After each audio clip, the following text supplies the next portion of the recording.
film begins by showing us the life of Lois Banks, a university professor who was an expert in linguistics. We are also shown the tragic story of her daughter, who suffered from cancer and died at a very young age. This story will be more important later in the film. Soon after, we see the arrival of spaceships, 12 landing in different locations around the planet, and the American government brings in Lois to try to communicate with these beings. This is the basis for most of the film, the attempt of several scientists to communicate with these aliens and to discover what their intentions are.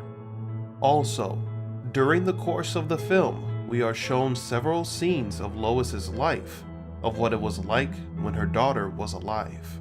Some people think that the intentions are hostile, which leads to typical conspiracy programs to create theories that lead people to attack these ships. Later, we realize that the purpose of these extraterrestrials was to give humans a universal language, but not just any language, but their own. The language that these beings used was able to modify the individual who uses it, and it allows the person to see into the future. When Lois begins to learn such language, she begins to see her future, a future in which she has a daughter and who is dying of cancer. Here is when it is revealed that the scenes involving Lois with her daughter are actually images of the future. Now, there are several interesting concepts in this movie, beginning with conspiracies. As we know, there are currently hundreds of programs on television, as well as YouTube channels, that promote different conspiracy theories, affirming themselves as facts. If at some point an alien contact were to occur, surely some or most of these channels would try to capitalize on this event and label it as a threat.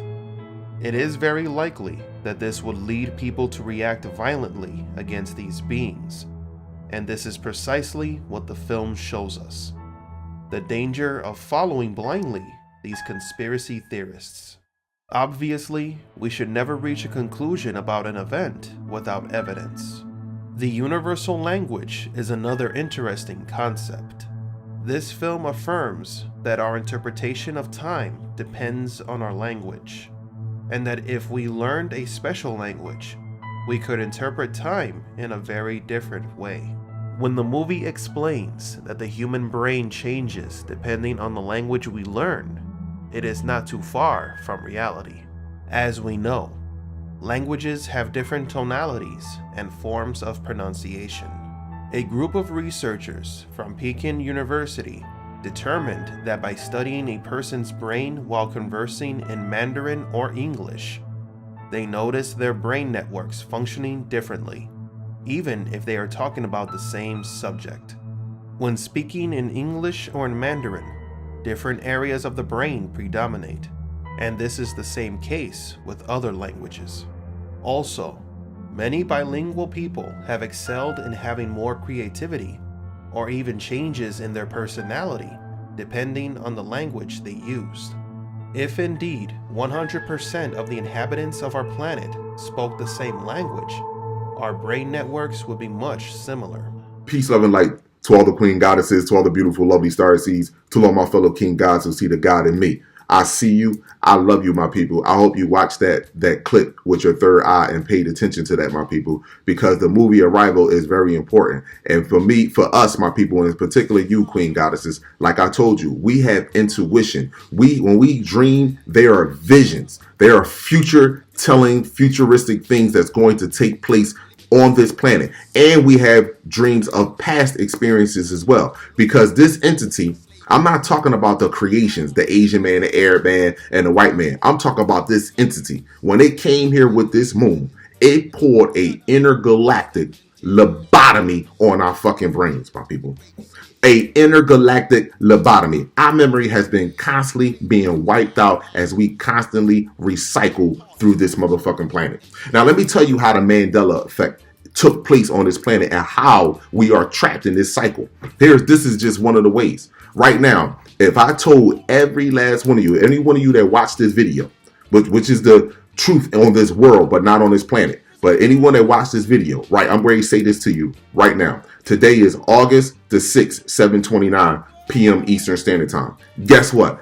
Every one of you believe that it's August the 6th, 7:29 p.m. Eastern Standard Time. And guess what? Because of our minds, we're not understanding the ability that we have in our minds. This is more so for the true organic intergalactic beings for this planet, because our minds are all connected as one. We don't believe that, but we are accountable for one another, and we are connected to one another. Our minds put together made the Mandela effect work, because we're the ones that's fucking slowing time down. This entity has no power. It has manipulation. It has no direct intergalactic power like us and our star family. Even in this human state, on this planet, we are stronger than all of these entities that's on here. But this is why it's so important to keep it fucking divided. And then this is the thing that bothering me the most, my people. I posted that video, the dog was a message, right? And my own creator, the XX, wanna attack me, talking about that I hate the dog, and that I use this video to just for my hatred. I have no hatred for nothing on this planet. Even those that are unnatural to this planet, the prokaryotic cells, the fruits, the vegetables, the unnatural human life and the unnatural animal life. I have no hatred for them. Even at this state, knowing what it's doing to Mother Earth, Mother Nature, and me, and my vessel that I inhabit. I know what is taking place with us. And I have no hatred, because I see the light at the end of the tunnel. Their time is at an end. I'm looking at this from a scientific intergalactic being point of view. I know that the only way that this entity can have power over me is that I had to give it to him at one fucking point in time. This is what I know. We had to fall for this system that we are in, my people. This is what I'm telling you. You have the world and then you have the planet. So Mandela effect never was something that was some high power scientific invention that was created. Fuck no. They needed to manipulate us. So we believe that it's fucking August the 6th, 7:29 p.m. Eastern Standard Time. So everyone across the globe believes this shit. So now the globe is slowed down. But guess what? At this particular time, it's not. Because our star family said enough is a fucking enough. Because guess what?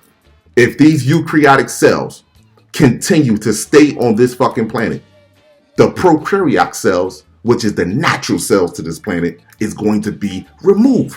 And the planet will fucking die. We cannot afford that, my people. I personally myself cannot afford that. I love Mother Earth. I love Mother Nature. But it's cleanup time now.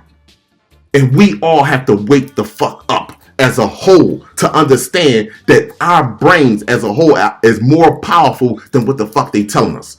Freedom starts on the right hemisphere of your brain. Richness, God, starts on the right hemisphere of your brain. So when people ask me, am I free? You fucking right, I'm free. But my planet, this world that's been created on my planet, has a prison here. It has my physical vessel captive. But as far as me being free, I'm fucking free, my people. I never loved life I never loved life like I love it today. Never. I never loved you, my people, like I love you today. Never. You don't know how much good and love that I have. First of all, you don't know how much good I see in you, how much greatness I see in you. I know collectively how powerful we are. I know that. This is why this entity is keeping us separated. Don't get mad at the XY. Don't get mad at your brother, my queen god sisters, my fellow king gods, for what your sons in the sky is doing, my queen god sisters. They are removing them. They are dropping dead. Comes out of Coolidge, Arizona through KTAR News. It's dated August 3rd. The event occurred on August 1st, which would have been last Wednesday. Arizona boy perishes after walking to the park on a hot day. Coolidge, Arizona. Coolidge is about 30 minutes south and southeast of Phoenix. The Casa Grande Dispatch reported Coolidge police found burns on the teen's forearms, legs, and left shoulder. Officials believe the burns were caused by prolonged exposure to the hot asphalt.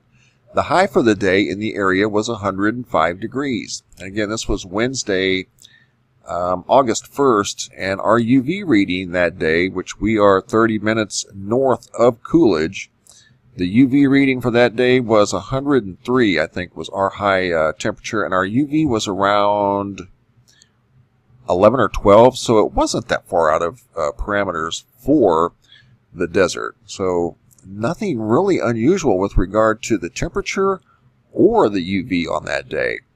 They were walking, and the brother noticed that the teen was no longer next to him. He turned around, saw him on the ground, went back to help him.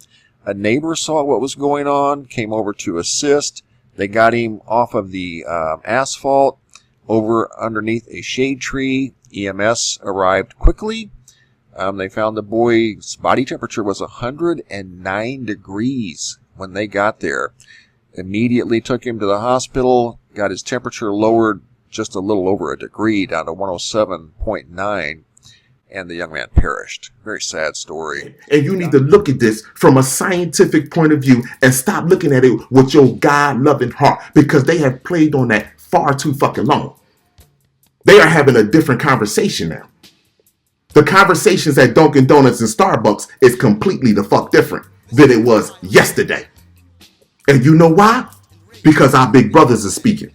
Because your sons up there are speaking, my sisters. Because your sister, Mother Earth, is speaking to you, Queen Goddess. Your sister, Mother Universe, is speaking to you, Queen Goddess. She is informing you that you have been trapped in a fucking lie, and it's time for you to wake up and start guiding your star seeds and back to an intergalactic God that they are. This is what you need to do, Queen God sisters. Show no empathy for the eukaryotic cell, because their time is at an end. We tried to harmonize with them. We tried to be in peace with them.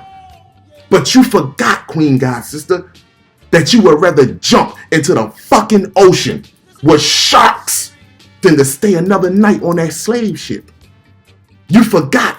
Just like 9/11, when them people was trapped in between the floors and they couldn't go down and they couldn't go up, and that fire was coming on their back, they would rather jump a fucking 100 feet in the sky, rather jump to their death than to let that fire burn them. My Queen God sister, meditate out in the sun. Let Mother Earth and Mother Nature and Mother Universe remind you of your past so you can see your future and understand what your XY is doing here.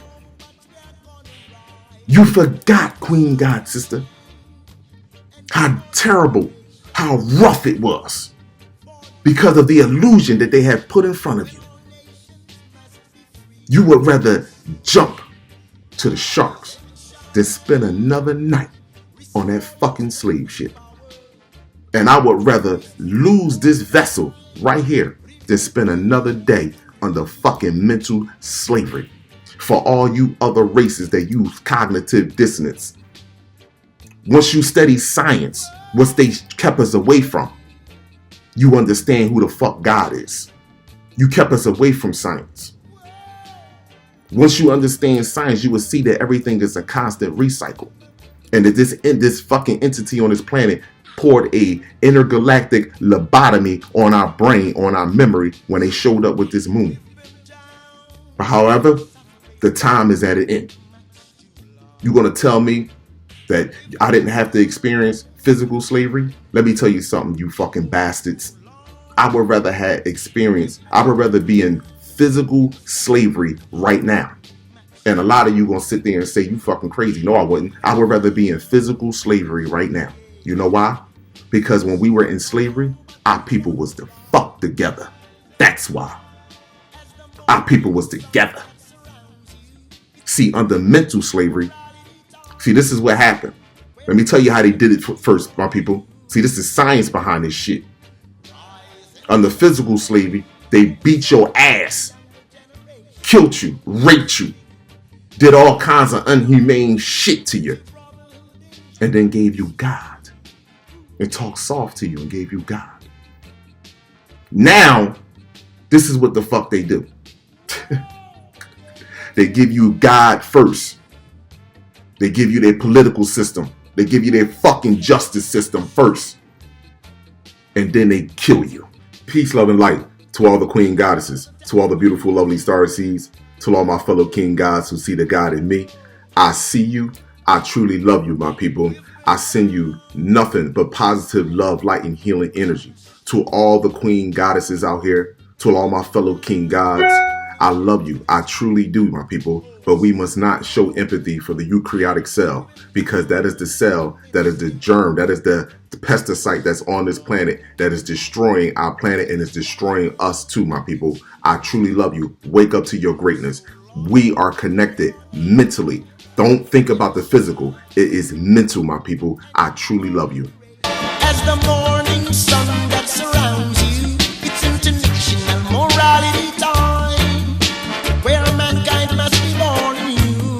So rise and shine for the sake of the younger generation, putting hearts and mind to brotherhood and unity.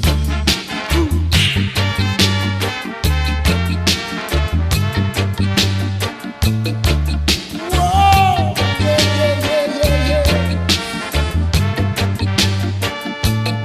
Remember the slave master's ship. Remember the taskmaster's whip. Whoa, we've been down in the valley much too long. We've been down in captivity oh so long. We've been down in a slavery much too long. We've been down